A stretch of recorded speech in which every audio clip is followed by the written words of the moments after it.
پاکستانیوں، آج کا میرا ولاگ سپیشل عمران ریاض خان کے لیے۔ پاکستانیوں، عمران ریاض خان ایک محب وطن، ایک سچا اور ایک اچھا انسان ہے اور بہت پیارا انسان ہے۔ پاکستانیوں سے پہلے بھی اٹھا کر غائب کر لیا گیا تھا اور اس کے اوپر کئی ظلم توڑے گئے اور اس کو بولنے کے قابل نہیں چھوڑا گیا اور اس کی زبان تک خراب کر دی گئی۔ پاکستانیوں، اس کو دوبارہ جب وہ بولنے کے قابل ہوا، اس کو دوبارہ پکڑا گیا۔ پاکستانیوں، اگر دیکھا جائے تو عمران ریاض کو اس وقت کسی بھی چیز کی کوئی کمی نہیں ہے۔ اس نے اپنی زندگی کو مشکل صرف پاکستان کے لیے ڈالا ہوا ہے اور پاکستانی عوام کے لیے ڈالا ہوا ہے۔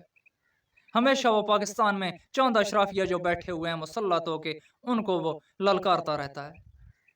پاکستانی عمران ریاض نے صحافت کے میدان میں بڑے بڑے ریکارڈ قائم کیے۔ پاکستانی عمران ریاض نے سیاسی میدانوں سے کئی کالے بھیڑیے ننگے کر کے قوم کے سامنے کھڑے کر دیے۔ پاکستانی اداروں میں بیٹھے کئی بھیڑیے عمران ریاض نے ننگے کیے اور قوم کو دکھائے کہ یہ آپ کے وفادار اور آپ کے لیے نہیں ہے۔ تو پاکستانیوں، یہ عمران ریاض اپنی زندگی کو جو مشکل میں ڈالے ہوئے، یہ صرف اور صرف پاکستان کے لیے اور پاکستان کی غریب عوام کے لیے اس نے ڈالا ہوا ہے۔ تو آپ کا بھی حق بنتا ہے سوشل میڈیا کے اوپر بھرپور مہم چلائیں اور عمران ریاض کے ساتھ یکجہتی کا اعلان کریں۔ پاکستانیوں، یہ سلسلہ یہاں تک نہیں رکے گا، یہ آپ کے گھر تک بھی پہنچ سکتا ہے۔ اس کی زد میں آپ بھی آ سکتے ہیں، میں بھی آ سکتا ہوں۔